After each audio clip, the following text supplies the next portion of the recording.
Today, we're not just looking at a book that changed how we see theater history. We're telling the story behind the book. It's a story about a last-minute discovery, a moment of pure shock that completely rewrote the past. Okay, let's get into it. So let me ask you, when you think of medieval plays, what pops into your head? For most of us, it's a very specific image, one that was taught for decades. Yeah, the common belief has always been something like this. You've got these simple Bible stories, right? They're performed on the back of these kind of rickety carts that get wheeled through town. And who's putting them on? Amateur actors from the local guilds, the bakers, the blacksmiths. It's always been seen as charming, a bit primitive, basically just folk art. But what if that whole picture was completely wrong? And that's where our main character comes in, a scholar named Glyn Wickham.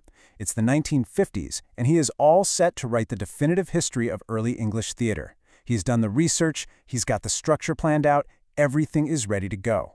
And then, literally the night before he's supposed to start writing, his entire world gets turned upside down. This is the book he was about to write, Early English Stages. Now, Wickham was a big deal, head of the drama department at the University of Bristol. This was his life's work. But a single chance reading was about to throw a massive wrench in the whole thing.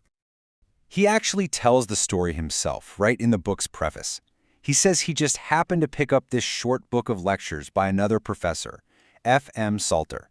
It was a last-minute decision, just some light reading before bed. He had absolutely no idea it was about to detonate his entire field of study. A most disconcerting experience. You can just feel the classic academic understatement there, can't you? What he really means is he had a moment of pure gut-wrenching intellectual panic. Everything he thought he knew, the very foundation of his book, was suddenly just shaky ground.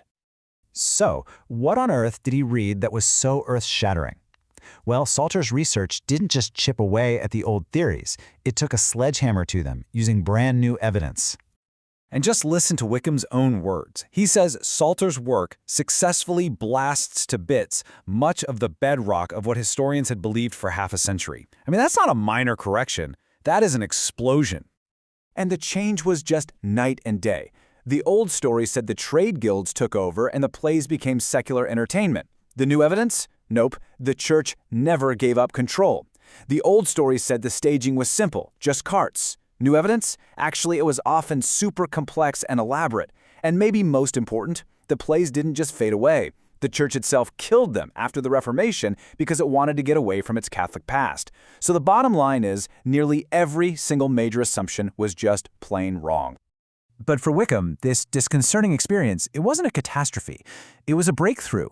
It turned out to be the exact missing piece of the puzzle he didn't even know he was looking for. He realized that Salter's research was the bridge.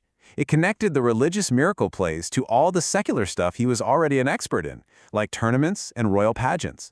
All of a sudden, everything clicked into place as one single, huge, unified theatrical tradition.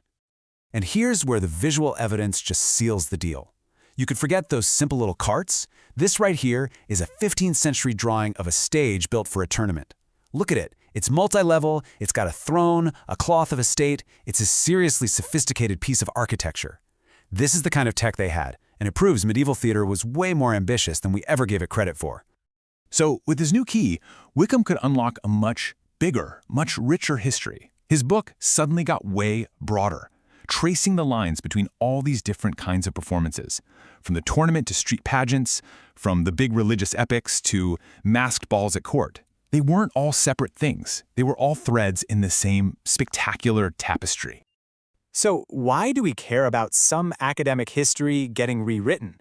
Well, because what it uncovers is this lost vision of what theater can even be. Wickham ends his preface with this really powerful thought.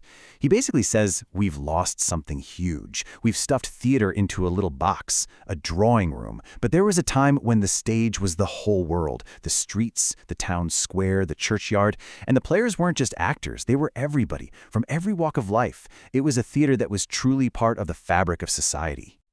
Which really leaves us with one last question to chew on.